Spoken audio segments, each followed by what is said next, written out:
Ok, vamos lá então. Tá bom, Estamos então aqui com a Joana Amaral Dias para o mais Fun, Fresh and Free. Joana, muito obrigado por estares aqui. Obrigada eu, é um prazer. E um prazer conhecer-te e conhecer aqui a Prozis, que realmente estás de parabéns porque é espetacular o que construíste e todos os graus de liberdade que conseguiste também arrancar do chão. A graus de liberdade, eu gosto Graus dessa. de liberdade. Mas sabes Mesmo, uma para coisa, fazer Joana? graus de liberdade em muitos sentidos da palavra, não é? Sim, nós vamos falar financeiro, eu quero intelectual. falar sobre liberdade. Adoro Para mim é o maior valor. Para mim Mas também. antes de ir na liberdade, eu queria dizer aqui à nossa audiência que eu sou um grande fã teu. Muito obrigada. E é mesmo do coração. Se calhar por causa disso, se calhar por causa da liberdade. Estás a perceber? Eu sou um apaixonado pela liberdade. Também. E então, mesmo o que tu fizeste, conquistaste, não é? E o teu espaço, não é? Na sociedade, o facto de seres mulher, que acho que dificulta muito todo esse ambiente, eu acho que é uma coisa muito de valor. E acho que é especial, Obrigada. Sinceramente, eu acho que é especial. Muito obrigada, Miguel. Esses graus de liberdade, para mim, conquistei-os da forma difícil. Isto não é para estar a ser queixinhas, nem piegas, nem vítima, mas sem partido, sem padrinhos, sem outras formas de ganchos ou de compromissos. Eu quis fazer só o meu caminho, é isso que eu quero fazer, o meu caminho, totalmente my way, como o Frank Sinatra ou como o Sex Pistols, totalmente my way. Quando tu vais para a vida, ou seja, a vida, não é? Tu se tens uma vida, aproveitas a vida. Só temos esta, não é? Muito bem. Mas eu quero saber um bocadinho sobre ti, porque eu pouca coisa sei. Quase todos os meus convidados eu sei pouca coisa e fico genuinamente interessado em saber qual é o seu substrato, onde é que eles vêm, não é? Porque é que são assim? E então, porque é que pensam assim? Certo. Não é? Porque eu também me compreendo a mim, não é? Dessa forma, ou seja, compreendo-me que a minha estrutura da infância, da família, certo, também me moldou a ter uma Tu és um bocadinho psicólogo, pronto. Se calhar são. Eu gosto muito de entrar genuinamente na cabeça das pessoas. És um bocadinho psicólogo. E esse espanta, que eu estava a dizer há bocado em off. Eu já curei muitas pessoas. Eu sou o Dr. Mike Billers também. Estou a falar sério. Isso é fixe. Eu não preciso de antidepressivos nem nada. Às vezes é um tweak. Acho que é só ali um tweak. Estás a ver? Antidepressivos, psicofármacos, de uma maneira geral, só é em situações totalmente é só o último reduto. De resto, nós temos todos os recursos para resolvermos os nossos próprios problemas. Claro que sim. Temos claro que às vezes ser encaminhados, que é o trabalho de um psicólogo. É não isso mesmo. Tipo um coach que diz, olha por aqui e vê por ali, não é? Um psicólogo não é bem um coach. Um psicólogo é alguém que nos ajuda. Eu gosto mais de me definir como uma treinadora do pensamento, treinadora do cérebro, não é? O PT do cérebro. É o que eu queria dizer. Eu ajudo as pessoas a pensar melhor, a pensar mais rápido, a ver as coisas de uma perspectiva que nunca viram, e ao ver as coisas de uma perspectiva que nunca viram, também encontram soluções que nunca tinham considerado antes. Exato. Mas esse deslumbramento e essa curiosidade pelo outro, pelo mundo, que tu estavas a dizer que tens, que são sentimentos, o deslumbramento, o espanto, a surpresa, não é? Da infância, são espetaculares. Sim, tornam a vida É o que nos colorida. mantém vivos. É, exatamente. Mas então, tu nasceste de Coimbra, portanto o teu sotaque é de Coimbra, não é? Sou coimbrinha. Exato. Tu onde é que estudaste? Estudei sempre na escola pública, toda a minha escolaridade, inclusivamente na faculdade e pós-faculdade. Os meus pais, médicos, sempre trabalharam no Serviço Nacional de Saúde e defendiam a escola pública. Portanto, foi fixe para mim, porque apesar de ser de uma família muito betolas, hiper betinha, tive contacto com miúdos de muitos estratos sociais. Eu também tive. A minha família não era betolas. Era o chamado blue collar, que é o conceito americano de trabalhador, não é? Trabalhador, sim. De fábrica ou de operário. Operário, acho que a palavra é operário. Operário, é mesmo. Mas eu tive, e o meu pai tinha uma condição económica bastante melhor do que a média da sociedade, e eu também senti isso. O facto de estar numa escola pública deu-me a conhecer muitas realidades diferentes. É mesmo. E melhorou muito a minha capacidade de interpretar o que é que os outros estão a pensar. Verdade. Não sei se tu ganhaste esse tipo de coisa. Também foi muito importante para mim. Tu também devias ser uma menina especial, bonita, betinha, não sei, na escola estou a imaginar, não é? Sempre fui muito aventureira, não é? Era um bocado assim, eu costumo brincar a dizer que se fosse hoje em dia, se eu tivesse nascido agora, já me tinham cortado as mamas e enchido de hormonas, porque eu era a típica Maria Rapaz, não é? Sim, embora fosse muito bonita. Mas isso acontece a muitas meninas, não é? Mas como eu Ou seja, que elas chegam a uma fase que querem Mas hoje em dia, Miguel, as raparigas que dizem que gostam de bicicletas ou de carros ou de futebol e de política, como eu gostava, já lhe dizem: não és um rapaz, não serás um rapazinho, pensa lá bem, não queres pôr aí uma pilinha, não é? Portanto, eu felizmente, nesse aspecto, felizmente nasci numa altura em que essas questões não se colocavam com a banalidade com que se colocam hoje, mas eu era assim, era muito rapazolas. Muito bem. Tu mudaste para Lisboa em 2002, não é? Foi.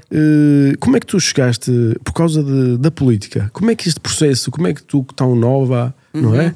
Entras na política, como é que funciona? Na política porque eu tinha em Coimbra e arredores, tinha construído assim uma pequena rede tentacular de uma associação sem fins lucrativos que ajudava pessoas que estavam no fim da linha. Mas foste tu que construíste ou participaste? Não, eu construía. Tu construíste? Construía.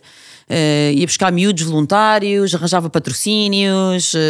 Quando eu digo do fim da linha, mesmo do fim da linha, estamos a falar de prostituição de estrada, senhoras de 50 anos grávidas a prostituírem-se. Rapazes e raparigas a injetarem heroína com canetas Bic, sem abrigos. Miséria. Não, mas para lá, miséria, Miguel. Bota miséria. Miséria. E portanto, o que é que nós fazíamos? Dávamos comida, levávamos estas pessoas aos centros de saúde, tratávamos das feridas, das chagas, exatamente, o que fosse. E portanto, eu tornei-me muito ativa nessa área. E o Boaventura Sousa Santos, que hoje é muito conhecido por más razões, que tinha o Centro de Estudos Sociais em Coimbra, que era, como nós estávamos a falar assim há bocado, assim, provavelmente o Dialbar, o debut da cena woke. Exato. Tinha uma coisa... estudaste essa... Não estudei, eu não estudei. Okay. Eu sou da Faculdade de Psicologia. Mas o início da filosofia woke, vamos dizer assim, aqueles beginnings. Beginnings. E ele tinha uma coisa muito gira, que era o Tribunal da Opinião, onde punha duas pessoas a liderar opiniões antagónicas para ver quem é que ganhava o debate. E os estudantes votavam, aquilo era uma coisa muito dinâmica. Pronto, e alguém me viu a liderar um grupo desses de opinião e disse, esta garota é boa a argumentar e tal, e foi recrutamento e seleção ativa. Os partidos fazem isso, Miguel.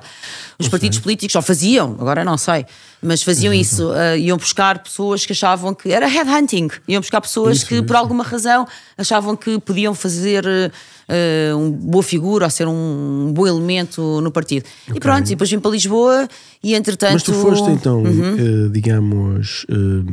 Recrutada para que partido? Foi recrutada para o Bloco de Esquerda. Exato. Nessa altura, uma das coisas que eu defendia muito, porque eu trabalhava com estas franjas sociais, e uma das coisas que eu defendia era a liberalização das drogas leves. Ok. Ainda defendes hoje? Não da mesma maneira que defendia. Droga leve, só pois, a definição. Lá está. Na altura isso estava muito centrado na cannabis sativa, nos charros. E agora?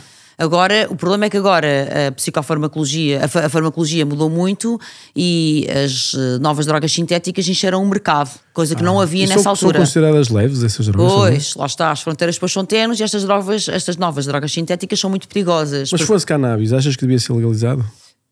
Hoje tenho mais dúvidas do que tinha na altura, sinceramente. Porquê? Porque és mãe? Não, porque entretanto tenho muitos anos de experiência prática clínica, sou psicóloga clínica e já vi muitos miúdos a descompensarem com cannabis e a terem problemas dos quais não regressam ou há um retorno apenas parcial.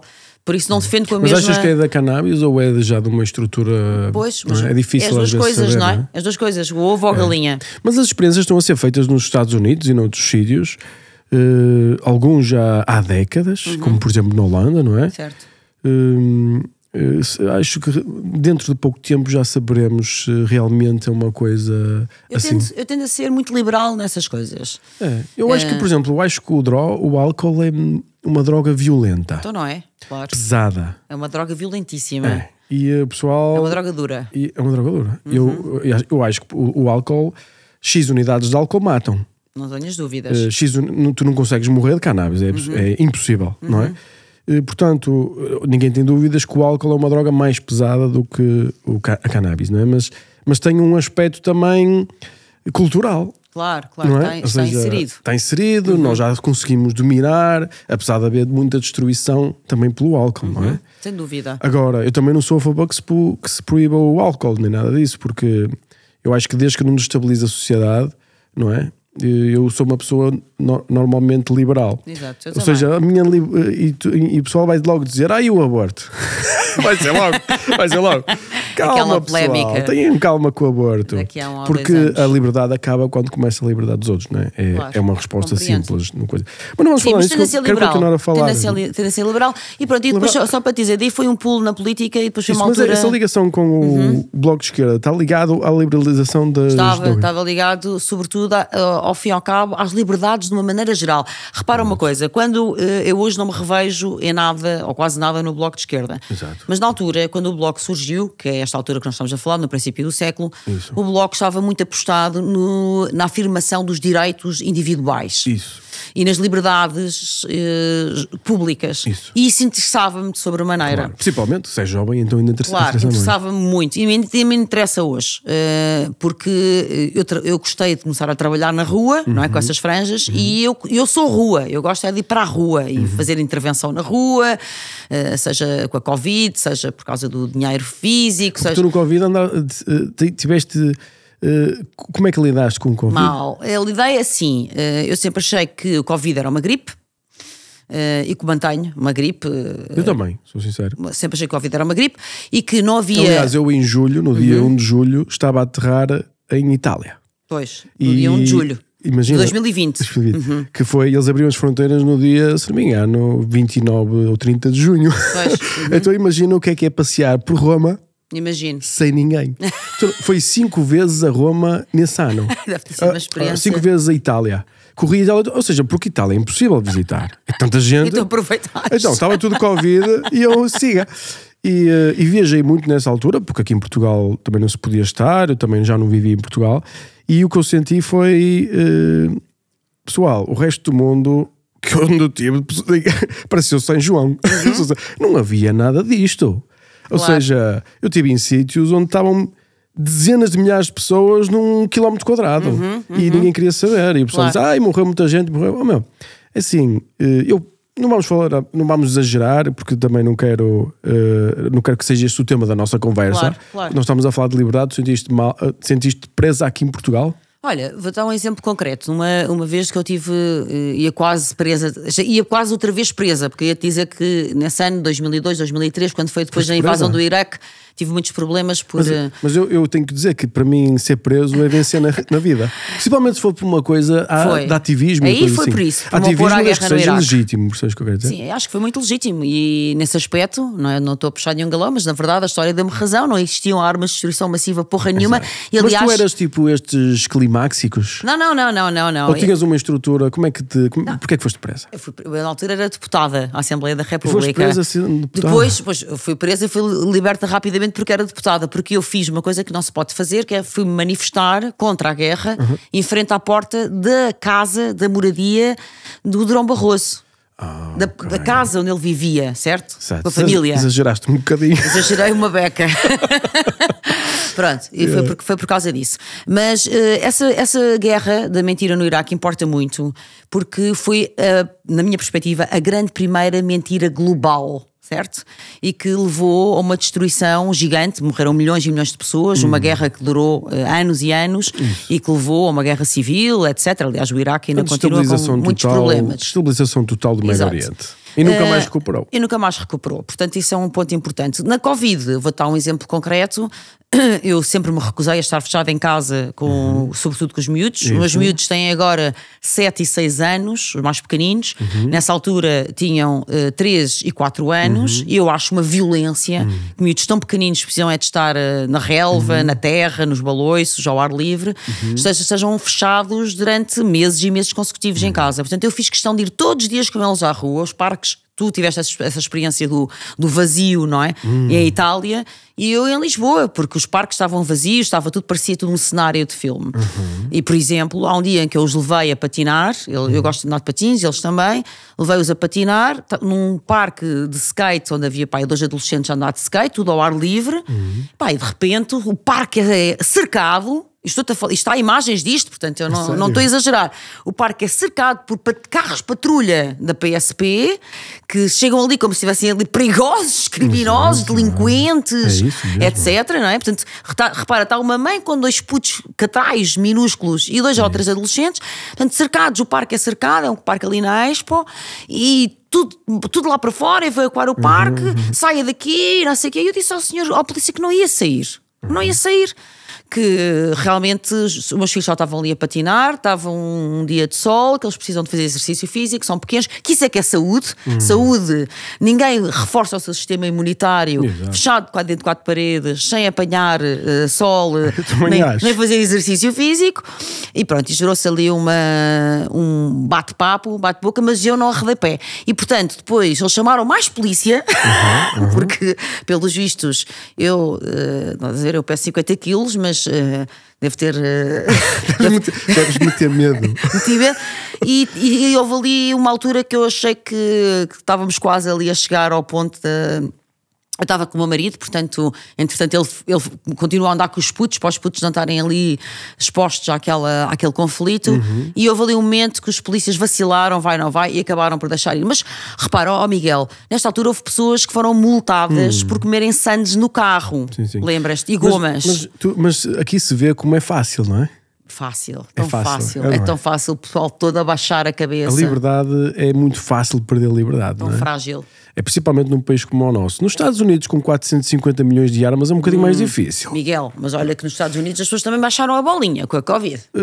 Não foi em todo lado. Houve muito conflito e eu passei muito tempo na Flórida. E a Flórida fechou 60 dias e depois nunca mais. Depois nunca mais. Ou seja, a Flórida foi uma exceção, não é? Isso eu compreendo. Houve alguns estados assim. E os Estados Unidos têm uma característica que é assim... São muitos países. Pois, eu sei. Então, tu não estás bem num sítio, mudas-te para outro, não é? Nos estados mais, digamos, liberais, que nos Estados Unidos liberal quer dizer uma coisa diferente, não é? Sim. São os democratas, vamos chamar assim, os blue states. É muito mais rigor, muito mais controle, as pessoas... E isto vê de fora, para quem como eu teve no mundo, Itálias, Grécias, Estados Unidos, Caraíbas... Eu olhava para a televisão e dizia, onde é que este pessoal vive? Vive dentro da televisão. Percebes? Porque é uma gangrena. Exato, na minha é preciso desligar a televisão. Desliguem a televisão. E tu estás a dizer isso, tu trabalhas na televisão. Eu trabalho na televisão, mas pronto, tento não ser mais uma que trabalha na televisão. Tu és um raio de luz na televisão. Obrigada, muito obrigada. Tento não ser mais uma. Não para me diferenciar, é só porque não me identifico com a maior parte das... Tens a tua maneira de pensar e mais que isso, é real. É real, não é? Tu estás disposta a pagar um preço pela liberdade. Eu tenho pago um preço pela liberdade, não é? Durante a Covid, por exemplo, acabei por ser, não sei se a única, mas praticamente acho que era a única pessoa na televisão portuguesa que defendia essa perspectiva, que a Covid era uma gripe, que as pessoas... Acabaste por ter razão. Que as pessoas que realmente tinham fragilidades, ou porque tinham comorbilidades graves, ou porque tinham uma idade avançada, deviam ser protegidas, claro. Eu tive um avô, já muitas pessoas na família tiveram essas situações, que acaba por morrer com uma pneumonia, ou assim. Exato, uma gripe. Os velhotes, não dá hipótese quando estão velhotes. Sim, é um vírus novo, claro. é mais agora, potente, nós é normal. Malta mais nova e saudável, deixa-nos viver, deixa-nos trabalhar, deixa-nos andar. Exato. Eu também concordo com isso, mas isso é preciso ter... Eu diria-lhe huevos. Exato. Não é para toda a gente, Joana, percebes? Porque muita gente... Diz-me uma coisa, liberdade ou segurança? Não, liberdade. Não, estás a perceber a diferença? Não. Tu és uma pessoa de vida, tu sabes que vais morrer. Sim, tu tens a certeza absoluta que vais morrer. Em breve. Exato, em breve. É como eu. Portanto, quando uma pessoa se depara com... Se fores olhar para a segurança de uma forma... absolutista, tu não consegues fazer nada da vida, não é? Claro, e nem vives nada, acabas por viver uma vida sem vida, não é? Que é isso, porque de certa forma eu olho para esta sociedade dessa forma, dessa maneira, que é cada vez mais as pessoas sentem-se na segurança do ecrã. Isso. Não é? Eu a ti via-te, sabes aonde? tu estás a ver aqueles primeiros barcos que saíram a tentar passar o Cabo Bujador há 500 anos atrás? O pessoal que dizia, olha, os barcos costumam ir e não voltam. E tu dizias, eu vou. Siga, zimbora lá. Exato, isso sinto que tu serias uma pessoa dessa dimensão. Boa. Porque, Obrigada. não por causa do transmites e também pelo que ages, não é? Ou seja, tens coragem e tens força.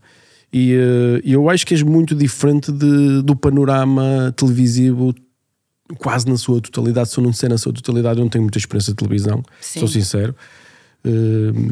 Não vejo televisão, ou seja, não é a minha cena, mas acabam por sair clipes e coisas, e muita coisa acaba por aceder. Não se tropeça na televisão, na net, sem não é? querer, não é? Claro. E o pessoal fala, bom, Miguel viste isto e manda-me uma cena, não sei o que mais.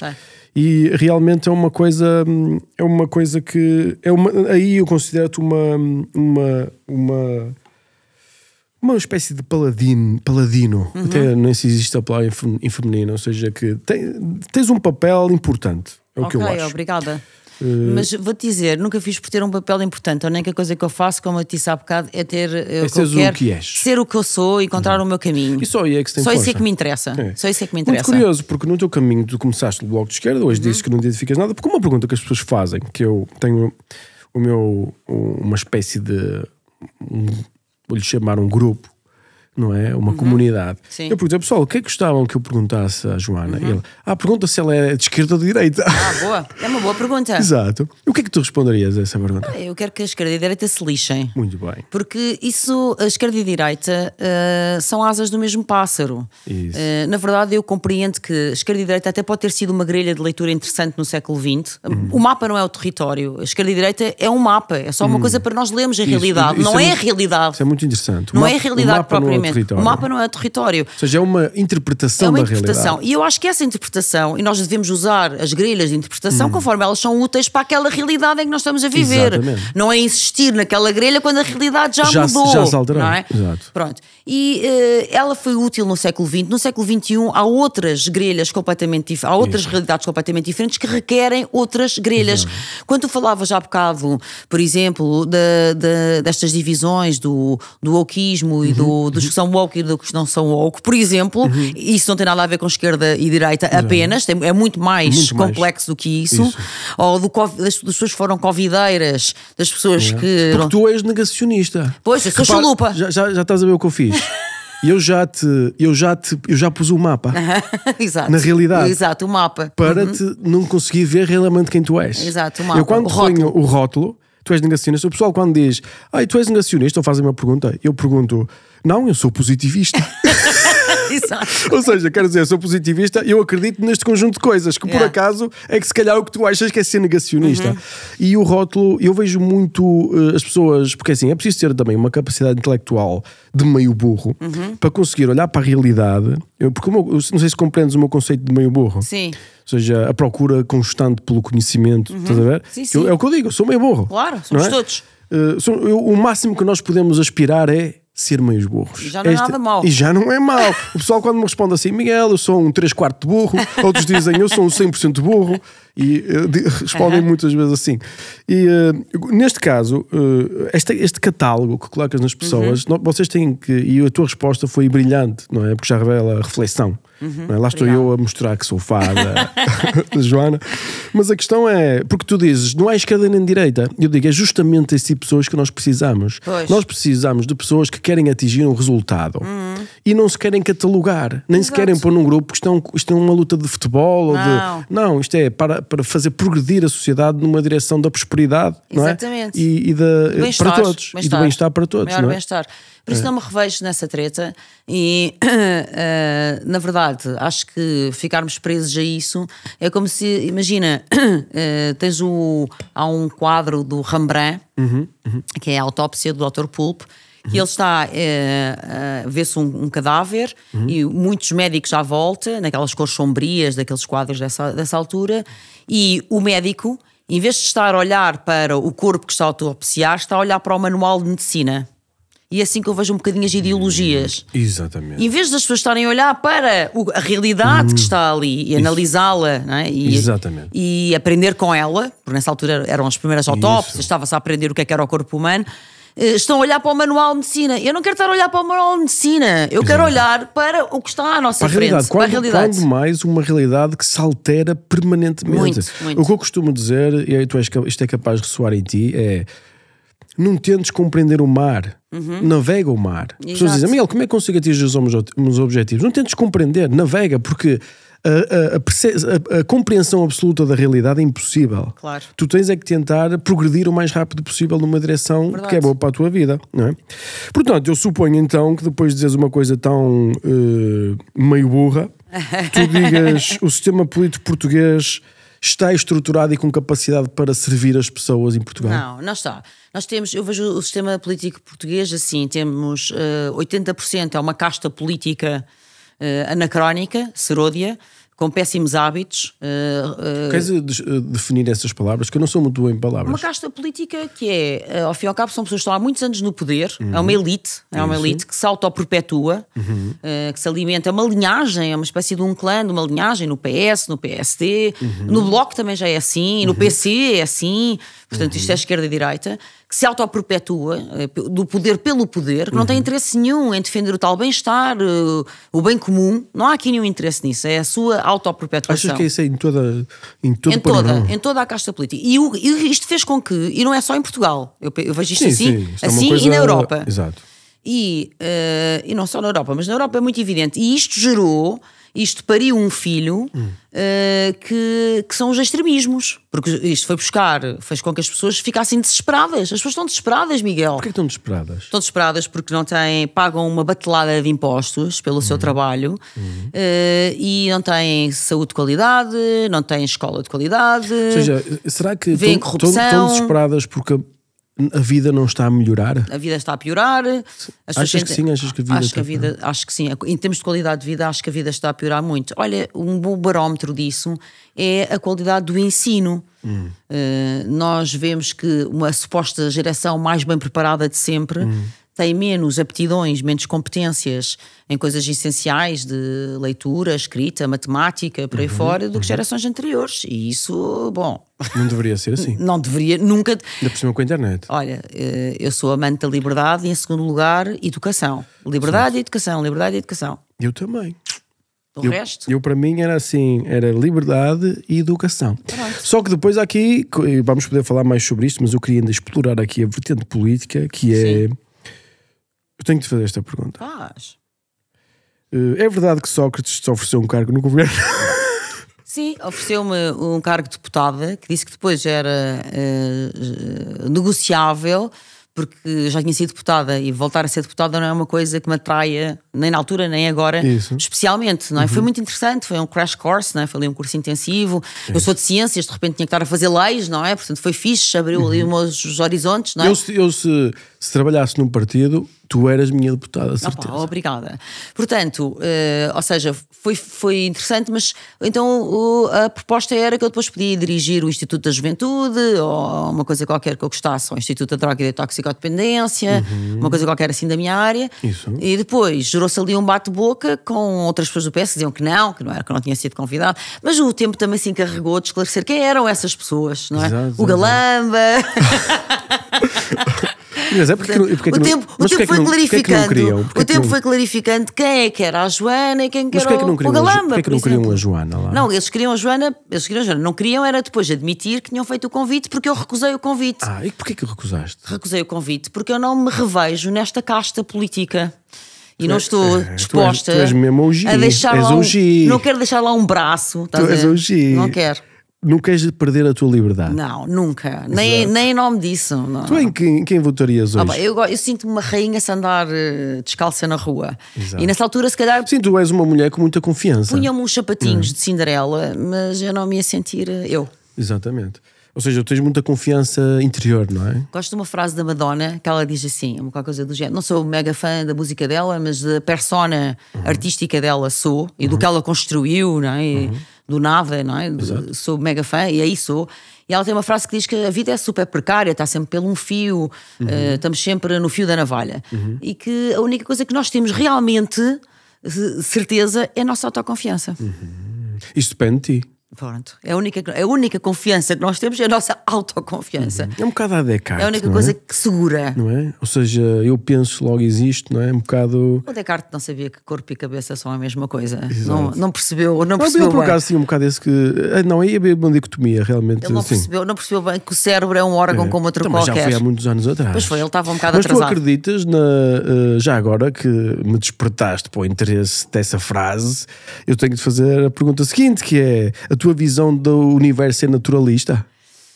Assim, eu venho de ciências, né? E tenho essa deformação, como quiseres. Eu, portanto, tento olhar para as coisas como uma matéria orgânica. Só para esclarecer às pessoas, a visão naturalista é: nós viemos de uma célula, somos um organismo que evoluiu, progrediu, desenvolveu-se e foi desenvolvido para sobreviver e multiplicar-se. Sim. Como os outros animais todos. É isso que tu acreditas? Sim, essencialmente Porque como psicóloga depois tinha que logo fazer a próxima pergunta. Essencialmente mas podes fazer. Essencialmente é assim que eu me situo no mundo. Nós somos matéria orgânica, morremos, acabamos. Next. Mas depois, evidentemente, até porque nada, não é só porque sou psicóloga, porque sou mãe, ou porque adoro arte, ou não é por isso, é porque estou cá no mundo. É óbvio que tenho perplexidades. Exato. E tenho dúvidas. Exato. Eu tenho dúvidas. Eu estava aqui uma dúvida. Qual é esta é uma, se calhar pesada, não sei se para a audiência vai gostar, mas fica a dúvida, também fica para ti, é um presente que eu deixo. Boa. Que é, se temos esta visão naturalista, como é que nós podemos acreditar que estamos a racionalizar? Porque não há nenhuma razão biológica para nós racionalizarmos e pensarmos em ideias do que é certo e do que é errado, do que é ético ou moral. Nada disto tem um benefício de sobrevivência, percebes? Ou seja... Não é bem verdade isso. Explica. Porque, para dar um exemplo concreto, nós temos uma coisa no cérebro que se chama os neurónios espelho, que são os neurónios, não somos os únicos, há outros animais que também têm, que são o que nos possibilita a empatia com o outro. E a empatia com o outro, o que nos facilita salvar o outro, por exemplo, de elefantes que arriscam a sua vida, isto é muito comum na Índia, de irem buscar outros elefantes às linhas de comboio, que ficam lá presos, e arriscam porque o comboio vem lá, não é? E, portanto, para salvar um elefante bebê, um elefante mais velho, salvar outro, uma cria, está a perigar a sua própria existência, mas através deste neurónio espelho, nós também garantimos a sobrevivência da espécie. Portanto, a empatia, a solidariedade, hoje em dia sabe-se nós evoluímos mais até por cooperação e colaboração do que só por rivalidade e competição. Isso. Eu não era exatamente isso que estava a dizer e se calhar é por isso é que é pesado demais, é filosófico, profundo, não vale a pena. Vou simplificar o que é que eu quero dizer, porque depois se calhar precisava muito tempo para isto e íamos gastar o nosso tempo todo aqui, eu tenho muitas coisas para te perguntar. Okay. Vou simplificar então. Se é tudo natural, certo, existe objetividade moral? O que é que tu queres dizer com objetividade moral? O certo e o errado. O que é certo e o que é errado? É uma coisa que tu achas o que é certo e o que é errado e eu acho uma coisa diferente? Ou existe alguma coisa certa e errada fora de nós? Não existe. Existe o certo e o errado, vai mudando consoante os tempos. E consoante as pessoas. Sim, consoante as pessoas. Não é absoluto. Então é absolutamente arbitrário. Arbitrário não é, mas... Porquê é que não é? Se tu tens uma e eu tenho outra, porquê é que não é arbitrário? Não é arbitrário. Não, porque arbitrário quer dizer que é à toa, não é? E porquê é que não pode ser à toa? Eu penso que, por exemplo, fazer as pessoas sofrer é uma coisa positiva. Como é que me dizes que não é? Não, o que eu te estou a dizer é... Eu digo, por exemplo, matar judeus no tempo dos nazis é uma coisa positiva, porque nós vamos progredir a espécie. Ou posso dizer que nós devemos matar 6 bilhões de pessoas porque nós temos que preservar a natureza. O que é então a moral? Claro, muito bem. Aliás, nós estamos muito perto de nos serem colocadas perguntas desse género. Quando nós estamos a dizer e insistir que há sobrepopulação no mundo, portanto a tua pergunta é muito atual, que há sobrepopulação é que temos que reduzir a população, isto são pessoas com altos níveis de responsabilidade política que dizem isto, o que é que está implícito nestas palavras? Que é preciso dizimar uma parte da população. Portanto, a moral é sempre relativa, nunca é absoluta. Não diria arbitrária, mas diria relativa, sim. Ela é contextual, circunstancial. Mas estás a olhar para o mundo como uma comunidade e nós somos feitos de indivíduos, claro, não é? e ainda bem. Exato, mas isso torna, por exemplo, eu posso ter uma ideia tu sentes, diz-me a verdade, tu sentes que há coisas que são boas e há coisas que são más. Não sentes? Sim. Pronto. Repara, de onde é que isso vem? Vem da minha formação, da minha educação, daquilo que os meus pais me transmitiram. Isso estás a usar a falácia da gênese. Mas não isso é? Não, porque repara, então o deles veio de onde? E vais fazer regressão ao infinito? No limite, não é? Com outras variáveis. Chegas a um ponto em que não consegues ter justificação. Que é os pais dos pais dos pais e aqueles primeiros, então como é que vem a... Porque, Miguel, eu não sou especialista nisso, não é? Eu só estou aqui... Não sou especialista. Isto é uma coisa... Isto estuda-se e escreve-se muitos livros sobre isto. Claro. Mas a tua resposta é a resposta mais consensual dos filósofos. Porque o que tu disseste, sim. Que é... Sim, ela é subjetiva. É subjetiva, é relativa. Exatamente. Essa é a resposta mais consensual. Portanto, tu, com intuição, apesar de pensares nisto em 30 segundos, acabaste por... Pronto, fui só um terço de burra, ou lá, nem mas foi uma... 90% de burra. Ou seja, eu acho que tem a ver com a intuição e com o teu conhecimento. Tu olhaste para uma pergunta que é muito densa e respondeste sim, realmente. Ou seja, tu não tinhas um bias, tu foste buscar dentro de ti o que é que te parecia mais razoável. Sim. A maior parte das pessoas diz, não, é objetiva. E eu pergunto logo a seguir, objetiva aonde? Claro. Diz-me onde é que ela está, não é? Não, mas só ficou este docinho aqui. Sim, mas é uma pergunta complexa. Merecia só um podcast inteiro só sobre isso. Não, merecia livros e livros. E é o que existe, claro. Livros e livros sobre este tema. É um dos maiores desafios filosóficos do nosso tempo, sem dúvida. Tem aqui uma coisa muito interessante, que é, tu viveste no Brasil, em Porto Alegre, no sul do Brasil. Quanto tempo? 2 anos. E gostaste? Gostei muito, adorei viver no Brasil, foi uma experiência extraordinária. Tem muitas pessoas loiras também, não é? É um Brasil europeu, não é? É completamente diferente. É um Brasil europeu e tem uma posição geográfica muito interessante, porque dali eu viajei para o sul todo da América do Sul, Argentina, Paraguai, Uruguai, aquela zona toda. Mas foste trabalhar, estudar? Trabalhar, dava aulas lá numa universidade, numa altura boa, porque se pagava bem aos professores universitários e vivia-se bem. Mas decidi regressar a Portugal, não por nenhuma dificuldade de inserção na sociedade brasileira, antes pelo contrário, adorei. Aliás, tenho muitos amigos em Porto Alegre e na hoje, mas porque, pronto, lá está, porque tenho cá a minha família, filhos, aquelas coisas todas. Mas também estiveste nos Estados Unidos, em Chicago. Estive nos Estados Unidos a fazer o doutoramento em Chicago. Ok, fizeste doutoramento em psicologia, do desenvolvimento. E ficaste lá quanto tempo? 2 anos? Um ano e meio, sim. E Chicago é frio para caramba. É frio no inverno e quente no verão. Aquele vento no inverno é uma coisa de... Sim. Não é para mim. Eu fui para lá viver em janeiro. E vivia mesmo ao pé do Michigan. Exato, que é o pior, que é o vento do lago. Uma parte das minhas aulas era um percurso para aí de 10, 15 minutos, sempre se fosses pelo rio, era por ali, não é? Até chegar mais assim ao centro. E, bom, eu devo dizer que a primeira vez que eu fui à rua já fui muito bem agasalhada, achava eu, não é? Exato. Cheia de roupa e não sei o quê. Eu pensava que ia morrer, mas eu estou a falar a sério. Eu sei o que é que eu pensava que ia morrer. Eu voltei para trás, eu não aguentei. É impressionante. Horrível. E depois no verão é super quente, que aquilo é muito interior, não é? Sim. Mas eu adorei de viver em Chicago. Gostei muito. Isto já, em que altura? Foi 2000 e... Foi mais ou menos na altura em que eu fui depois mandatária na última campanha do Mário Soares, que rompi com o Bloco logo a seguir. Muito bem, porque eles não ficaram muito contentes, não é? Não. Exato. Mas tu querias liberdade.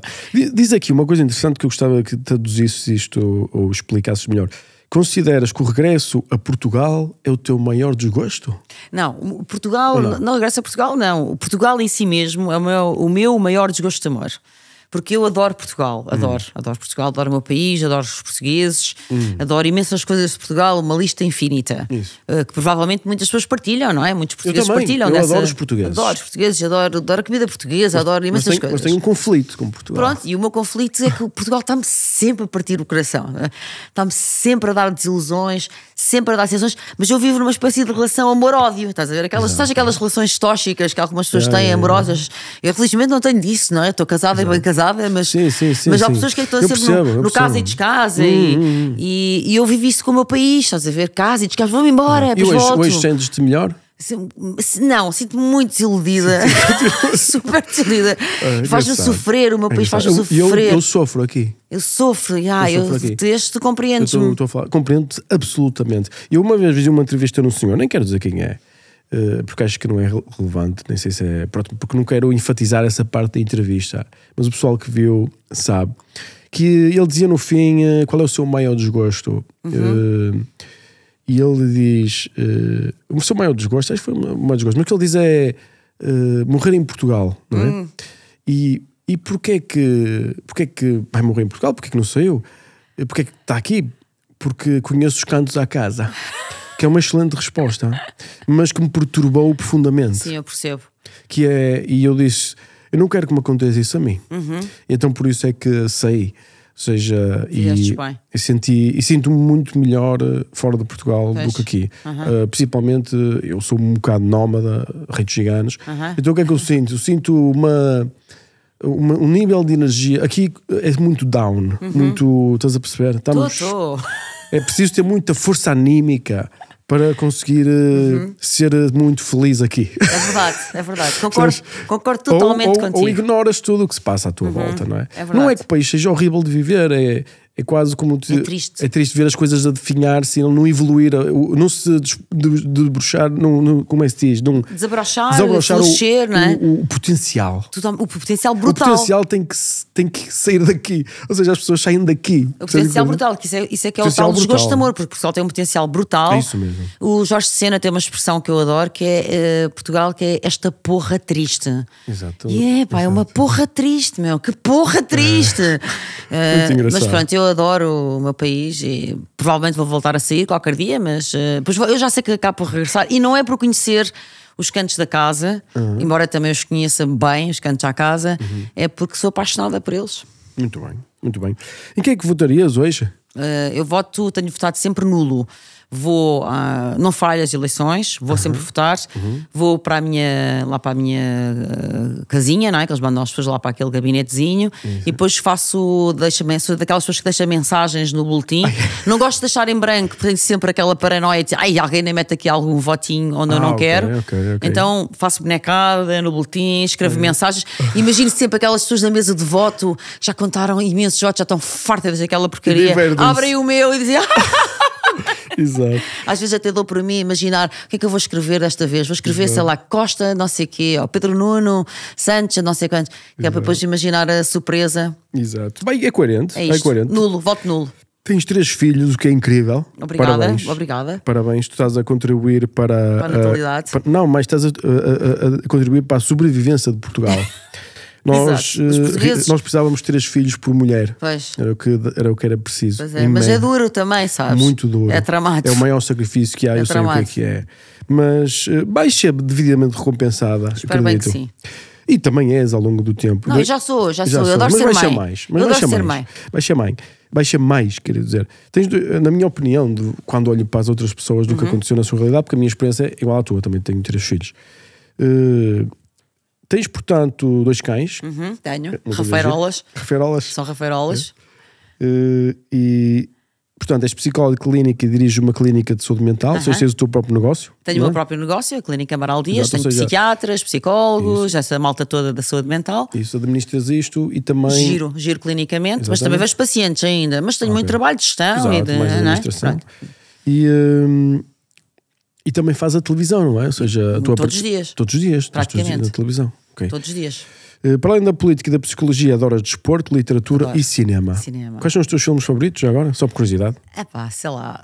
Filmes... Ou realizadores? Realizadores preferidos, assim. David Leitch e Cronenberg, mas dos primeiros. Dos primeiros. Assim, quando eles ficaram assim mais burgueses, gosto menos. Então, assim, mais chatos. Gosto de algumas coisas do princípio do cinema, do humor now e das assim, umas coisas... Então tu és mesmo underground. Tu gostas das coisas antigas? Sim, antigas e alternativas.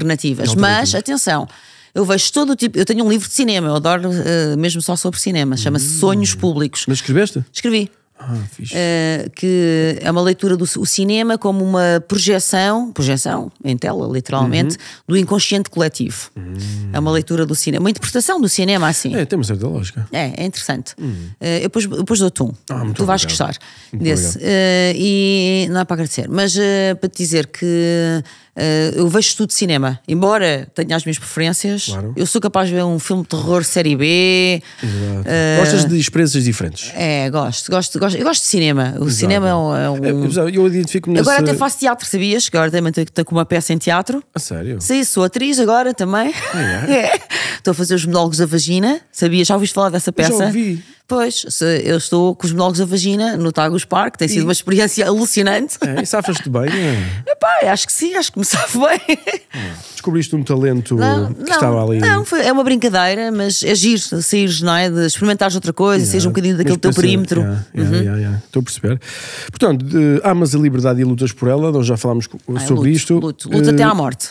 Até à morte, que era a minha pergunta. O que é que estás disposto aqui? Porque eu também eu até à morte. A liberdade eu vou lutar até à morte. O pessoal tem que perceber que eu não vou morrer de joelhos. Não, eu também não. Eu vou morrer a pé. Eu também. Eu vou morrer no pé.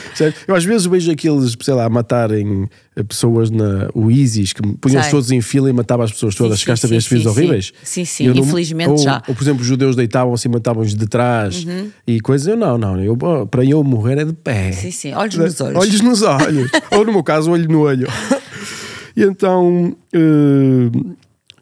aqui uma curiosidade minha por causa desta questão de liberdade, porque eu, para mim, na minha tese, e não sou o único, liberdade sem propriedade, sem ter recursos e conseguir se alimentar a ti próprio, não é bem liberdade, é uma simulação. Ou seja, como tu dizes, o primeiro nível de liberdade é tens dinheiro para amanhã comer e fazer a tua vida. Isto é o primeiro nível. Certo. Porque se não tiveres, não há liberdade nenhuma, é tudo uma ilusão, não é? Portanto, se a tua liberdade, tu olhas para a quantidade de dinheiro que diz e vês ali quantos dias de liberdade tu tens, não é? Exatamente. Percebes o meu raciocínio. Portanto, a minha pergunta é: a tua visão é um Estado grande? Mas eu sou mais radical aí do que liberdade. Assim, eu mesmo não tivesse... Mesmo que não tivesse a dispensa ou a conta bancária, outra coisa qualquer, eu mais depressa me tornaria uma nómada, mas nómada no sentido literal, não é? Ou seja, reduzias o nível do teu consumo. Eu mais depressa andava por aí nas montanhas, viver, a apanhar vagas. Mas há limites, ou seja, há um limite mínimo de subsistência, comida, shelter, ou seja, abrigo e... roupa, aquele mínimo, não é? Sim, mas eu sou radical aí. Mas eu também faria assim. Eu preferia. Eu também, somos exatamente iguais. Eu preferia ter que andar a apanhar vagas. Será que isto é uma pessoa de uma coisa de liberdade? Porque se eu não conseguisse ganhar dinheiro, eu reduzia drasticamente o consumo de dinheiro. Eu também. Para mim, uma partida é a liberdade. É a causa. Aliás, vou-te dizer, Miguel, é o primeiro valor. Ficou muito claro, voltando aos anos de Covid, para mim ficou muito claro que, independentemente, lá está, da cena esquerda, direita, feminismo, machismo, blá blá blá blá blá blá, há uma linha que nos separa. Há de facto um veio que distingue as pessoas que estão pela liberdade e que se batem pela liberdade e as pessoas que estão dispostas a hipotecá-la, a pô-la no prego ao primeiro sinal de alarme, que vão correr para a toca, para a gruta e querem levar todos atrás. É verdade. E isso para mim é uma linha muito mais importante do que esquerda e direita, mas é que não tem comparação. Mas não há muita gente como tu. Pois, em Portugal parece que há poucas, avaliando pelo que aconteceu na Covid. Terias mais na Land of the Free. Pois, talvez. Aqui eu acho que não há muita gente com esse objetivo de ter liberdade e coisas assim. Sim, não é um... Aliás, eu acho que é um bem precioso, que já foi mais valorizado em geral. Mesmo quando isto era uma ditadura, penso que era uma ditadura. Sim, 50 anos. Eu acho que o pessoal não estava muito... Ou seja, quem é que produziu a revolução? Militares. Nem foram os portugueses, foram meio dúzia de gajos, não é? Não, os militares que fizeram. Depois o povo foi atrás, mas foram os militares que fizeram. O pessoal estava assim tão oprimido. Não. O que eu quero dizer? Percebo. Se calhar não sentia assim tão oprimido. É uma coisa, porque é que as pessoas estavam assim? Não percebo. Já, Miguel, quando as pessoas durante a Covid são impedidas de trabalhar, de circular. Ninguém se revolta. Que é isto?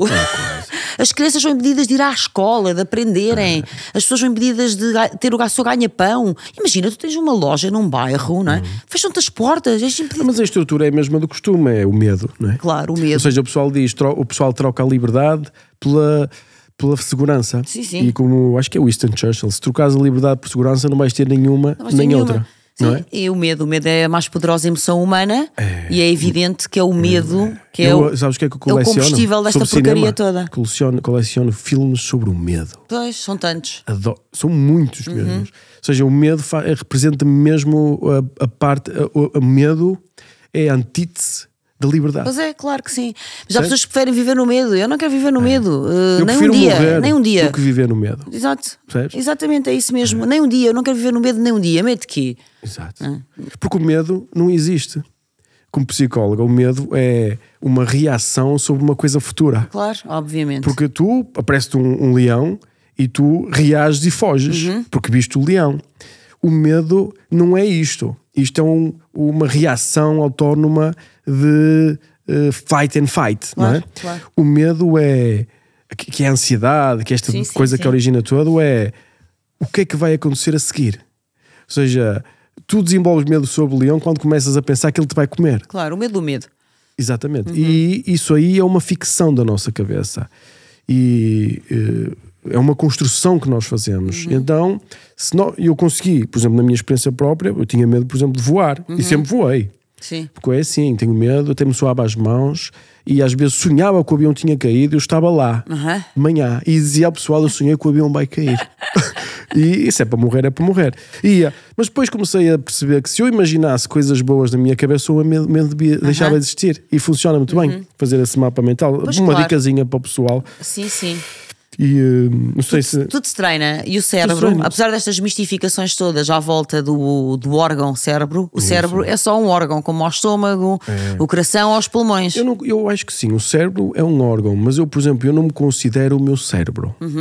O Miguel... Muito bem. Percebes o que eu quero dizer? O Miguel tem o cérebro, tem Excelente. Emoções, sensações e tem o corpo, Sim, que também tem... Eles são em comunicação, sensações, não é? claro que sim. Mas eu estou em cima deste processo. Muito bem. E às vezes o meu cérebro está a ficar triste, às vezes está a ficar contente, mas isso não é o Miguel. O Miguel é uma espécie de... O que é que mandas? Eu é que mando ou tento mandar. Exatamente, tentas mandar. Tento Exatamente. mandar. Muito Às bem, é vezes isso mesmo. Estou psicólogo. Estás lá. Psicólogo. Keep going. Muito bem, lá vamos então. Então, nós temos aqui uma coisa que eu gostava de falar para iniciar este tema desta parte aqui, que é houve uma polémica aí quando houve uma mulher transgênero, não é? Não sei se é assim que se diz, ou o que escreveram aqui, porque eu tenho dificuldade de saber o que é que se diz, o que é que não se diz, porque... Para mim é um homem trans. Homem trans, ok, muito bem, concordo. Um homem que mudou de Exato. sexo. Para mim. Ou não mudou de sexo, não dá para mudar de sexo, mas Não fez dá para mudar de alterações para... Pronto. E tu escreves assim, ou dizes, nunca, mas nunca será uma mulher. Isto é quase poesia. Eu queria só frisar o nunca. Isso foi um artigo no Diário de Notícias. Só queria frisar o nunca. Isso. Porque é nunca. Nunca! Nunca, jamais. Porquê? A minha primeira pergunta é, antes de responderes o porquê, o que é uma mulher? Uma mulher é o cromossoma. Existe o XX e o XY. Exato. E a mulher é isso, é XX. É só isto. Exato. Quando dizem assim, eu sinto mulher. Epá, eu não sei, eu sou mulher. Eu não me sinto mulher, Mas eu repara, sou mulher. Eu não sei o que é exatamente, sentir mulher. tu sentes-te homem, tu és homem. Exatamente. Eu não me sinto homem. Exato. Eu sinto-me Uma pessoa. o rei. Ou seja, por isso Exato. eu gostava que me chamasses rei, ou quando dissesses El Rei, quando falasses sobre mim. Combinado. Não uso o meu nome, uso assim o El Rei, tipo o El Rei, Tá tipo El Rei combinado. Mike Billions, nunca. Mas El Rei o que Mike tu Billions. sentes é absolutamente irrelevante, não é? O que importa é o que realmente. És. O que é objetivo, o que é o que tu és. Agora, nesta nova lei, não sei se estás a par, mas agora há uma nova lei sobre estas Sim, questões eu vi. do género, que é para ser posta nas escolas e endoctrinar a cabeça das crianças, que parte deste princípio, porque é este princípio, atenção, que é esta frase que molda tudo, que diz assim: o sexo que é atribuído à nascença. Ora bem, primeira coisa, o sexo não é atribuído. Exatamente. O sexo é revelado. Muito bem. O sexo não é atribuído, não por ninguém, nem por mim, nem por ti, nem pelos senhores que fizeram a lei, nem Salvo sexo. alguns exemplos de pessoas onde é mais confuso. São exceções. São espécies de. São marginais, são casos absolutamente marginais. Residuais. Absolutamente residuais. Portanto, o sexo, isto é muito importante porque daqui parte toda a indoctrinação. Isso. O sexo, Como se alguém atribuísse o sexo. Ninguém atribui, o sexo revela-se. E depois, o sexo, quando se diz o sexo que é atribuído à nascença, isto tem dois erros major e que são propositados. Primeiro, ele não é atribuído e depois não é à nascença, amigo. É na concepção. O sexo... A concepção... Essa cena da concepção... Mas isso é muito Joana. importante. Eu não sei, Joana, mas a concepção estás a mexer comigo. Porquê? É muito importante porquê? Porque quando se dá a fecundação é que se forma o sexo. Exato. Muito antes do bebê nascer. Mas eu diria a mesma coisa. Nós não... Tu não podes atribuir a humanidade a uma pessoa. Da mesma forma uso o argumento que tu disseste para dizer a concepção não é... A humanidade não é atribuída. Não é? Como é que tu disseste sobre o sexo? É revelado? A humanidade é revelada no momento da concepção. Tudo bem. Percebes o que eu quero dizer? Percebo. Não é? Portanto, mas isto para voltar a essa cena que é, isso é Mas imutável. diz que isto é muito importante. Isso é imutável. É imutável. Se tu seres XX ou seres XY é imutável. Para tu mudares isso, tinhas que mudar toda e cada uma célula do teu corpo. Isso. E a Portanto, diferença isso entre não um homem existe. e uma mulher não é só os órgãos sexuais. Mas não, mas nós nasce temos daqui. diferenças astronómicas. Pronto, mas nasce daqui. Nasce sempre do... Nasce do XX, XY. Exatamente. A partir daqui vêm os caracteres sexuais primários, Exato. o desenvolve-se pênis, a organismos vagina, absolutamente diferentes. e vêm os caracteres sexuais secundários, como ter barba, não ter barba, tamanho maminhas, não dos ter pulmões, maminhas. tamanho do coração. Exatamente, o osso da anca, Tudo. isso tudo. Mas isto parte aqui, XX, XY. Portanto, ninguém muda de sexo. Lógico. Ninguém, não há transexuais, é uma coisa que não existe. Existem transgénero, porque as pessoas às vezes dizem transexuais, não existe. E um homem nunca vai ser uma mulher. Pode ser outra coisa. E eu respeito. Parênteses aqui, eu estou-me a borrifar para o que é que as pessoas fazem para o seu corpo. Eu faço o que eu quiser ao meu corpo. Está para nascer a pessoa que vai dizer o que é que eu vou fazer ao meu corpo. Repara, está para nascer, tu disseste isso, está para nascer, isso é muito importante, disseste agora. Está para nascer a pessoa que vai dizer o que faz ao meu corpo. Mas quando eu te obrigo a tomar uma vacina, não estou a obrigar? Não, porque eu não tomei nenhuma vacina. Por isso, mas isso foi outra cena. O G.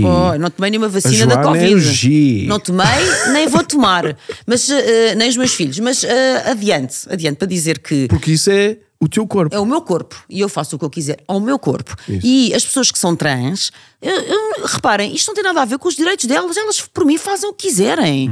Põem pila, tiram pila, põem mamas, metem hormonas. Eu não tenho nada a ver com isso. Quero lá saber, são felizes assim. Quero que sejam felizes, pá. Liberdade. Liberdade. Mas atenção. Lá está, como tu disseste, a liberdade vai até onde interfere com a liberdade do outro. Aliás, a propósito da vacina, o que é que se dizia para justamente torcer esse argumento? Dizia, mas não, tens de tomar a vacina porque senão vais transmitir às outras pessoas. Claro que isso também caiu por terra, porque sabemos que afinal as pessoas com a vacina transmitem na mesma. Isso. Portanto, esse argumento era pífio. Mas para te dizer... Mas mais do que isso, é um argumento que tem muita problemática. Pois tem. Cuidado. Claro que sim. Não nós teríamos que ter debates profundos, filosóficos muito sobre bem, esta questão. concordo contigo. Mas não vamos por aí. Porque eu estou do teu lado, atenção. Concordo contigo. Não é só isso. Essa é a crosta. É a crosta da discussão. Exatamente. Há outras camadas mais profundas. Mas logo na crosta esbarramos contra um obstáculo. Agora, repara, portanto, para mim não existem um homem que nasceu homem, não é? Que teve o sexo masculino revelado na sua fecundação, não à nascença, mas na fecundação. Isso. Nunca vai poder ser uma mulher. Pode ser um homem trans. Isso. Pode fazer uma vagina com operação plástica. Eu não tenho nada contra isso, sejam felizes. Eu até percebo que estas pessoas possam ter sofrido muito por muitas razões, etc. Claro. E temos de ter empatia. Mas não vão entrar no meu quintal. E aqui é que a porca está-se o rabo. Não vou entrar no teu quintal. Não vão. Qual é o teu quintal? O meu quintal é ser gaja. Sou gaja. Exato. E no meu quintal eu não quero pessoas trans a competir nos desportos. E isso da Miss Mundo começou por aí. Eu não quero que venha. Olha o caso do gajo da natação. Tu defendes as mulheres. Sempre. Porque eu acho que este movimento trans, sabes o que é? Está-se a cagar para as mulheres. Misógino. Eu também acho. É ódio às mulheres. Eu também acho. E eu digo-te uma coisa, Joana, eu sou o maior defensor das mulheres. Eu sou. Para mim, os homens não gostam das mulheres, as mulheres não gostam das mulheres. A sociedade não gosta das mulheres. Eu não sei o que é que o pessoal tem contra as mulheres. Estou a falar sério. É horrível. Eu acho que sei algumas coisas. É horrível. Tipo, eu quando tenho convidados mulheres, é só hate. Eu, neste podcast, Joana, tu podes ter... Vai arrebentar tudo, então. Vai ser hate por todos os lados. Não, e o pessoal, porquê tanto ódio às mulheres? Porquê? Eu não consigo compreender. Ainda não consegui. Eu tenho que ler e tenho que tentar descobrir o que é que se passa. acho que tenho, eu não sei a resposta, mas tenho algumas pistas, porque é que os homens e Não a é só os sociedade, homens, não, e as as mulheres mulheres também. odeiam E tantas os trans mulheres. também, repara.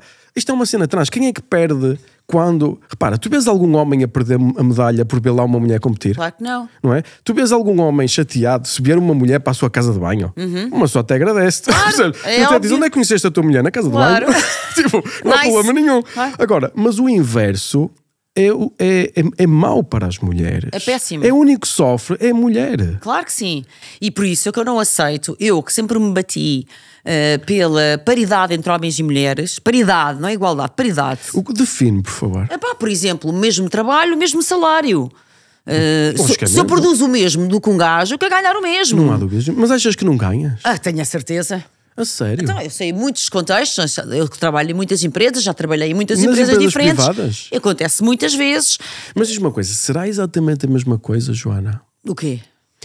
Vamos imaginar, eu acho que a mulher tem desvantagem operacional quando está no mundo do trabalho. E tu tiveste 3 crianças. 3. Diz-me uma coisa, se tu não tivesses 3 crianças, repara para mim, vamos comparar nós os dois. Certo, vamos. Não é? Tu tiveste 3 crianças. Meu, a gravidez não é uma coisa fácil. Não, de ok? maneira nenhuma. De maneira nenhuma. Eu sei que eu vi a minha mulher. Claro. Não é?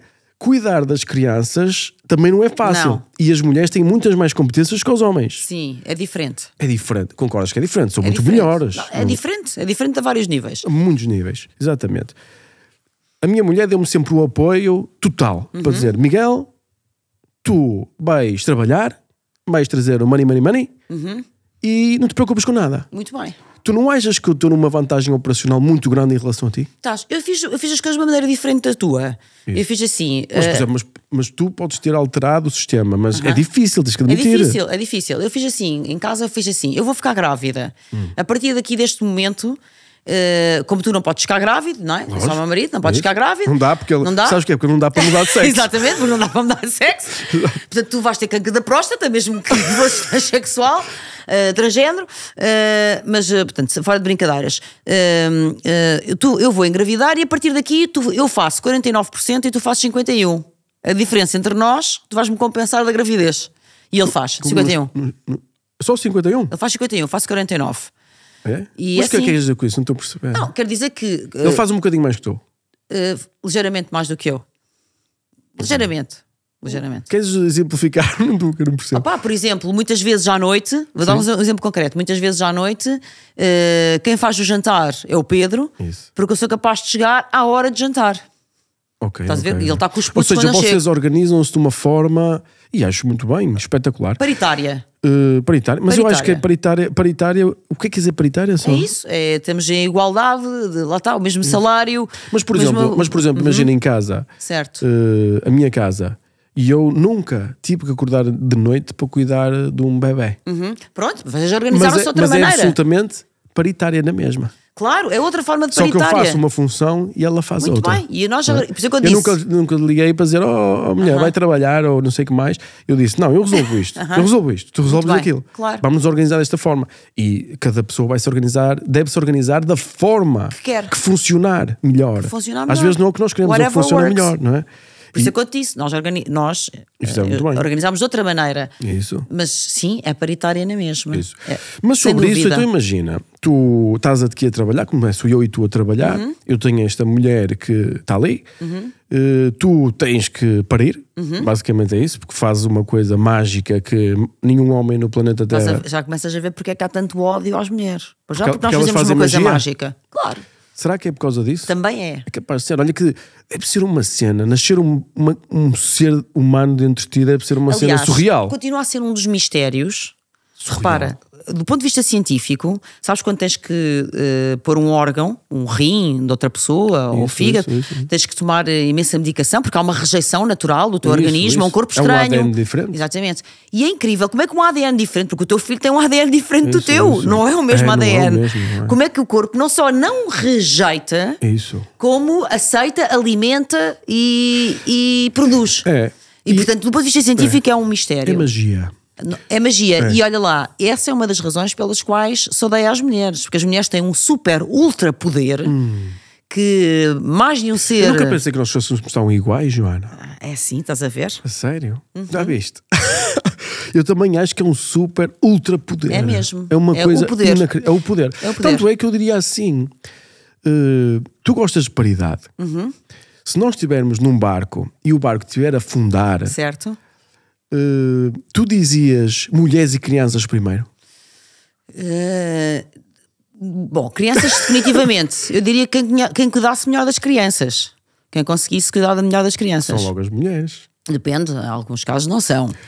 De forma geral. De forma geral. Ou seja, as mulheres quase que foram selecionadas durante, se acreditas na seleção natural. E foram programadas, Selecionadas, programadas, desenvolvidas, maximizadas. educadas, não é? condicionadas. Por isso é que, por exemplo, as mulheres não são mais fortes que os homens, porque elas têm que estar absolutamente adaptadas à capacidade de procriar e de conseguir nutrir. Por isso eu não quero os homens a competirem comigo Mas na então natação. o barco, quem é que ia no barco?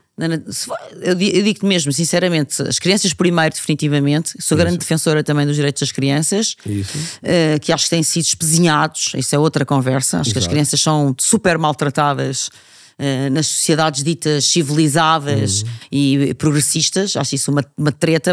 Aliás, de novo, basta ver o que é que aconteceu na Covid às crianças. Foram das primeiras a ir para o galheiro. Ninguém quis saber dos seus direitos ou de como é que elas se sentiam. E portanto, crianças primeiro. Exato, quando as crianças não morriam de Covid. Exato. É uma coisa incrível. Exato. E não punham culpabilidade às crianças. Vê lá, se não vais matar o teu avô e a tua avó. Uma coisa horrível, horrível. E depois quem ia a seguir no barco? E a seguir, Está-te a gostar? crianças. Não me ia gostar, eu estou a dizer. Eu iria quem cuidasse melhor das crianças. Se Mas fossem então, as mulheres, o iriam. barco está-se a afundar, o que é que tu fazes? Não, eu salvo as crianças. Isso E eu nem depois? penso duas vezes. Salvo as crianças, os meus filhos E primeiro, depois? que é o natural, as e os filhos mulheres, dos não? outros também. As mulheres não vão? Não estou preocupada com as mulheres, nem com as mulheres, com os homens. São adultos, pá. Então, se nós não definirmos já isso, eu garanto que naquele barco não entrava nenhuma mulher. Porquê? Por causa da força. Como assim? Não estou a perceber. Num momento de pânico, se nós não tivermos estruturado na sociedade quem é que se salva primeiro, no momento de pânico, ganha o mais forte. Claro, obviamente. E sabes quem é que é o mais forte? É o homem, claro que sim. Portanto, Nesse aspecto concordo as contigo. Já mulheres iam percebi o que morrer estás a todas dizer. afogadas. Sim, já percebi o que é que estás a dizer. Claro que iam morrer afogadas. Mas eu acho que também se devia preservar as mulheres, porquê? Por uma razão óbvia Pelo também. poder mágico também. Porque depois é muito mais fácil voltar a pôr as coisas outra vez como é que elas têm Claro que estar. que sim, Porque claro que sim. as mulheres são muito mais importantes do que os homens. Sim. Tu precisas de um homem, por exemplo, eu quando estou a... Imagina, tinha um aviário. É 10 frangos, um frango e 10 galinhas. Os frangos são absolutamente dispensáveis. Bastam. Sim, porque sim. quem faz magia são as galinhas. São as galinhas. Por isso é que agora esta questão dos transgénero é muito importante. Isso. Porque, repara, num cenário distópico, de ficção científica, se tu tiveres... Que eu acho que já estamos Já um estamos. bocado num sítio distópico. É por isso é que eu estou. Não sei se Eu gosto muito da Margaret Atwood e da ficção dela, Exato. porque acho que ela é muito, de facto, muito pertinente. É uma lente muito pertinente para os dias de hoje. E Aliás, imagina-te em 2002 a pensar que estava a acontecer isto não agora. imagino. Mas diz. Mas pronto, também gosto de que sejam tempos desafiantes simultaneamente. Mas para te dizer que se houver uma sociedade que promove cada vez que estimula ativamente o transgénero, os homens, no limite, deixarão de precisar das mulheres para tudo. A não ser para parirem, não é? E se o projeto, que já é um projeto que já existe, da criação de úteros artificiais... Sim, pode ser... pode existir um projeto, mas pode ser impossível, não é? Mas continua. Úteros artificiais não sei se é assim tão impossível. Para que é que serviram as mulheres? Só para pôr ovos. Eu acho que estou a perceber o que tu estás a dizer. Se nós conseguíssemos resolver o problema da procriação, as mulheres definitivamente ficavam a ser um ser inferior. Pronto, no barco é outra. Tu estás a usar o barco como metáfora. Isso. Eu estou a aplicar a metáfora do barco não a um cenário Titanic, mas ao cenário no planeta Terra neste momento. Isso. O mundo que nós estamos a caminhar é isso mesmo. Quem é que se vai salvar nesse cenário? No cenário atual, no cenário desta indoutrinação trans, LGBT, etc. Vai salvar o homem? Pronto, é só o homem. E eu quero salvar primeiro as crianças e depois as mulheres. Eu também. Pronto. Eu também. Então estamos de acordo. Completamente de acordo. Mas, continuando a minha competição, eu tenho esta vantagem operacional de não precisar de parir. E apesar de querer ter família, não preciso fazer. Certo. tu consegues fazer uma coisa absolutamente incrível, que é parir, e queres usar esse teu superpoder para fazer magia e ter a maior experiência da tua vida, e tu vais faltar ali, sei lá, uns meses ao trabalho, depois se calhar há ali umas dificuldades e vais ter que sair mais cedo, enquanto eu posso trabalhar constantemente e consistente 16 horas por dia durante este tempo todo. Eu tenho mais probabilidade de ficar melhor do que tu, com certeza, por causa do treino. Claro. Pronto, e o que eu quero dizer é assim, às vezes não poderá ser também isso, o facto de nós termos ordenados diferentes, porque repara, mesmo, pensa no ponto de vista de uma empresa também, tu tens que ir e nós, perdemos a Joana porque ela vai ter que parir, mas uma pessoa o que é que pode dizer? Nada, porque é incrível, acho muito bem, claro. Tipo, vou dizer, não vais parir. Exatamente, não tem lógica nenhuma. Ok, vamos substituí-la porque isto não pode parar, não é? Bem outra pessoa ganha competências não sei o que mais, depois tu voltas. E o que é que eu faço àquele? Sim, mas e que aquele já pode estar melhor que tu. Estás a perceber? Estás a ver o problema social? Também tenho uma empresa muito mais pequena do que a tua. Isso. Mas também lido com essas questões. Ok.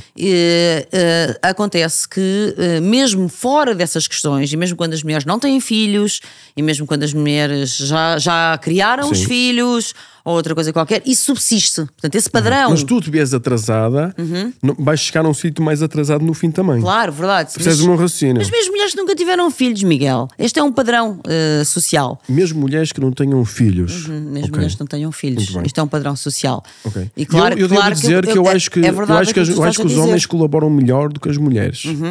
Não sei se concordas comigo. Eu acho que as mulheres são mais sensíveis a movimentos, digamos, interações sociais. São um bocadinho mais conflituosas, forma geral. Estamos mais programadas. Mais sensíveis, não é? Eu acho que, não sei porquê, os homens são muito mais, ignoram muito mais sinais.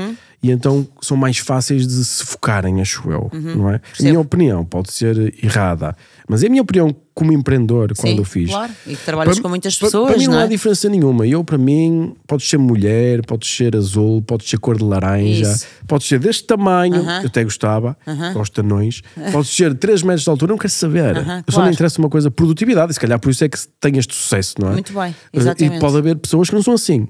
E tu dizes que, e definitivamente que deve haver situações onde não, só por ser mulher, são prejudicadas. Acredito que possa existir. Muitas. Achas muitas? Acho. Mas são prejudicadas onde? Em que tipo de funções? Todas, eu tenho visto em todas as funções. Porque eu depois gostava de trazer aqui um bocado, só para te criar aqui um bocado de conflito entre mim e ti. Ok. Que é... Vamos falar em atividades. Bora. Agricultura. Há 2 vezes mais homens do que mulheres. Indústria. 2 vezes mais homens que mulheres. Indústria pesada e atividades perigosas. 99% de homens. Construção, 99% de homens. Ou mais, é mais. Pesca, 99% de homens. Construção e pesca são 10 vezes mais perigosas que qualquer outra atividade. Sim, imagino que sim. Suicídios, 3/4 são de homens. Sem abrigo, mais de 3/4 são de homens. Há sítios onde é 90%. Os homens têm uma carreira com mais anos que as mulheres, em quase todas as sociedades. Os homens têm muitos mais acidentes de trabalho que mulheres, por razões óbvias dos trabalhos que executam. 99%, mais de 99% dos feridos de guerra ou mortos em combate são homens. Certo. Ou seja, as mulheres aqui, nesta área já não nos interessa tanto. Concordas? Não, Miguel, a questão é assim. É como se tu tivesse assim, olhar para as posições de elite e dizes assim, as mulheres não estão ali. Mas as mulheres não estão ali, mas também não estão quase todos os homens. Percebes o meu argumento? Ou seja, não temos que olhar para a sociedade na sua totalidade. Concordo contigo. Okay. E as mulheres não estão nas cúpulas, por exemplo, não estão nos tribunais superiores, ou não estão nas empresas do PSI 20, ou não sei o quê, mas também não estão na apanha... No mais difícil também. Na apanha dos percebes, por exemplo, que é muito perigosa. É? Não sabia. É. Portanto... É classificado como pesca? Acho que é pesca, sim. Ok. Ou seja, é verdade, não estão em muitos setores. Mas a minha questão é, eu quero que elas tenham o direito a estar, se quiserem. Mas elas podem ir para lá. Exato, se quiserem. Não têm claro que não têm, claro. É preciso muita força, é preciso... E se tiverem aptidões. Eu não conseguia fazer estas atividades que estava a falar. Muitas destas eu também não conseguiria, de certeza. Tu com 50 quilos não conseguias. Pronto, muitas aptidões dessas. E a mesma coisa, falando em cenários de guerra, outra coisa qualquer. E a única coisa que eu quero é se, na apanha do percebe, por exemplo, uma mulher Maria for tão competente, apanhar tantos quilos de percebes por hora, como o Joaquim, eu só quero que ela ganhe o mesmo. É só só isso. Ok. É só isso. Exato. Eu concordo absolutamente contigo. Estamos absolutamente de acordo. É só isso, mais nada. Muito bem, só quero contextualizar porque há pessoas que não têm a clareza de espírito que tu tens, não é? Mas tu és uma pessoa absolutamente razoável. O que passa uma imagem na televisão e nos clipes que fazem de ti que tu não és uma pessoa assim tão, deixa-me dizer, razoável, racional, inteligente. Não é isso que passa na televisão, Joana. Aliás, devo-te dizer que eu estou admirado e estou completamente super contente por te conhecer pessoalmente. Obrigada. Mas olha... E o pessoal sabe que o Mike Billings diz a verdade, porque o Mike Billings está a cagar. Eu digo a verdade. Pois, eu também gosto muito disso, dizer a verdade. É uma coisa que tu dizes bem a verdade. E sabes uma coisa que aconteceu? Não precisas responder aos elogios, podemos passar à frente. Boa. Sabes uma coisa que aconteceu? Aconteceu que quando foi aquela cena do aborto, não é? Só houve uma pessoa que defendeu a minha posição, não a minha posição, porque eu acho que tu até acreditas numa coisa diferente, mas defendeu que eu tinha direito à minha opinião, que é razoável, que fosses tu antes de saber para onde é que isto ia tombar. Sim, e mantive. E mantiveste, não é? Publicamente, houve muita gente que, a maior parte das pessoas, eu também não estou à espera que elas... É difícil para as pessoas, é preciso ter uma espécie de, sei lá, huevos, percebes? Para poder fazer o que tu fizeste. Mas não me sinto, e não tinhas dever nenhum de dizer, Miguel, não tinhas nada disso. Claro que não. Nada. Agora, só que o que tu fazes, o que tu falas. Tu defendes a liberdade, tu sabes que tens de defender a liberdade de expressão, como eu, se te fizessem a mesma coisa a ti, porque tu tinhas sido a favor do aborto, e eu seria o primeiro a dizer exatamente, não, ela tem direito a ter a sua... tem direito a ter a sua opinião. Exatamente. Porque se há uma coisa que tu não és, sabes o que és? O que é que não és? Uma coisa que tu não és tu não és zombie. Isso tenho certeza absoluta. Isso acho que não sou. Não é? E eles andam atrás de ti. Andam. Mas tu tiras os zombies da toca. Miguel, eu defendo o direito à interrupção voluntária da gravidez. Participei nessa lei, participei no referendo. Isso. Não concordo com a tua posição, mas foi por isso que eu te disse que o grande aglutinador, para mim, do século XXI é os que defendem a liberdade e aqueles que não defendem a liberdade. Isso. Porque eu defendo a liberdade de expressão e vou defender a liberdade de expressão, a defesa da liberdade de expressão. Não foi para defendermos as pessoas que concordam connosco. Isso. Para isso não era preciso de liberdade de expressão nenhuma. É para defender as pessoas que não concordam connosco, não é? Ou com os quais nós não concordamos. Isso. Portanto, a tua, neste caso, noutras coisas concordaremos, mas nessa do IVG, é justamente a tua que eu quero defender. E eu acho inacreditável estes tempos da cena da censura, do novo lápis azul, da nova censura, da política do cancelamento, da política do boicote. É absurda. As pessoas têm direito à sua opinião e a opinião deve ser dirimida com outra opinião, com debate, com contenda, com peleja, não é com cancelamento. Exatamente. Eu gosto daquele slogan dos anos 60 do é proibido proibir. Eu não gosto de proibições. Não tenham medo das opiniões. Aquela opinião, não concordam com ela, vão lá bater-se por outra. Aduzam melhores argumentos. Exato. Façam uma discussão mais que ganhe, que vença o tal tribunal da opinião. Exato. Não é ficarem cheios de então cancelemos, não podemos falar sobre isto tem que ir tudo para debaixo do tapete. Isso é uma atitude de maricas, de medricas. É de zombie. Zombie, exatamente. É de zombie. Mas é espetacular, estamos absolutamente de acordo e é bonito. Mas eu ali apanhei-te, viste aquele argumento do ADN quando tu falaste, como fui buscar, são muito finos. Qual argumento do ADN? Não. Porque quando tu dizes que a sexualidade se revela na fecundação, tu estás a atribuir características de humanidade. Sim. Na fecundação. Não, eu estou a atribuir o sexo. Exato. Como assim, sexo de humanidade? O sexo, a definição genética de sexo. Que é o que é? O que é que pode ter sexo? O que é que pode ter sexo? Os cavalos, os macacos, os seres humanos. E nasce um cavalo daí? Não, mas... O que é que nasce? Nasce um ser humano. É uma armadilha. Mas não sei se é uma armadilha. Não sei se é uma armadilha. Sobre o assunto. Não vamos falar sobre... Tá bem. Porque assim, o mais importante é assim... Porque se começarmos a falar do aborto, que é uma coisa que eu gosto muito, e tu também já defendeste outra posição que gostavas muito, se calhar um dia podemos marcar uma coisa só para falarmos nisto. Certo. que para mim é um dos temas principais, é daqueles que eu mais gosto, porque sou muito pela preservação da vida humana e é uma coisa muito importante para mim. E como sabes, e deves também imaginar, eu não tenho nada contra as mulheres. Eu adoro as mulheres. Claro, eu percebo. Mas eu também adoro crianças, percebes? A vida. Um bocado isso. Mas tenho aqui uma coisa, já que estamos tão divertidos a falar nisto, e eu gostava de falar aqui sobre uma pergunta interessante que também me deram esta ideia para perguntar, que é: o que é que tu achas disto das Central Banking Digital Currencies, os CBDC? Vamos lá ver. Tu não viste aquele meu vídeo a partir a padaria, pois não? Não. Pronto. Então, como eu estava a dizer há bocado, como eu vim da rua e vou para a rua, eu aqui há uns tempos entrei numa padaria, que é uma cadeia de padarias, na verdade, e queria comprar um pão, papo seco, uma carcaça. E disseram-me que eu só podia pagar a carcaça com dinheiro digital. Isso. Isto aconteceu, não é? Isto é uma história verídica. Isso. E eu disse que me recusava a pagar com dinheiro digital, porque eu quero pagar um pão com dinheiro. Isso. Eu quero pagar um pão com dinheiro. tu és do completo. Eu quero um pão, quero pagar uma porcaria de um pão com dinheiro, com 50 cêntimos, caralho. E a senhora disse-me que então não me dava o pão. Exato. E eu chamei a polícia. Chamaste a polícia? Chamei a polícia, está tudo no Instagram. Chamei a polícia e a polícia ficou à toa. Porquê? Há um vazio legal. Na verdade, a lei defende que tu tens o direito a pagar em numerário, em dinheiro vivo, tudo. Isso. A lei já protege por causa da corrupção e da lavagem de dinheiro, pagamentos superiores a 3.000 euros. Aí tem que ser eletrónico para haver rastro. Mas é óbvio, um pão, caraca. Estamos a falar de um pão, Miguel. Eu não estou a falar sequer de uma sapatilha, de uns ténis. Um pão. Só para defender o pessoal, devem ser razões de organização e para.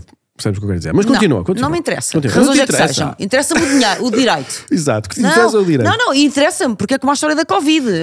Continua. Organização, não. O direito. Liberdade em primeiro lugar. Isso. Porque o dinheiro físico é uma garantia de liberdade fundamental. Fundamental. Queres explicar isso? Quero. Mas só para concluir a minha história. Isso. E depois a polícia veio e a polícia de facto ficou ali num impasse, porque a lei defende-me.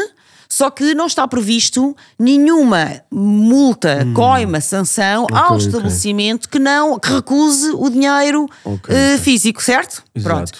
Compete depois ao cidadão individualmente mover um processo contra, neste caso, a padaria. Exato. Ou seja, depois qual é o cidadão? Só a boa da Joana, que depois vai ter paciência para ir para um processo em tribunal por 50 cêntimos, não é? Que nem 50 cêntimos seria. Pois. Podias chamar o Mike Billings. Podia. Bom, chamarei.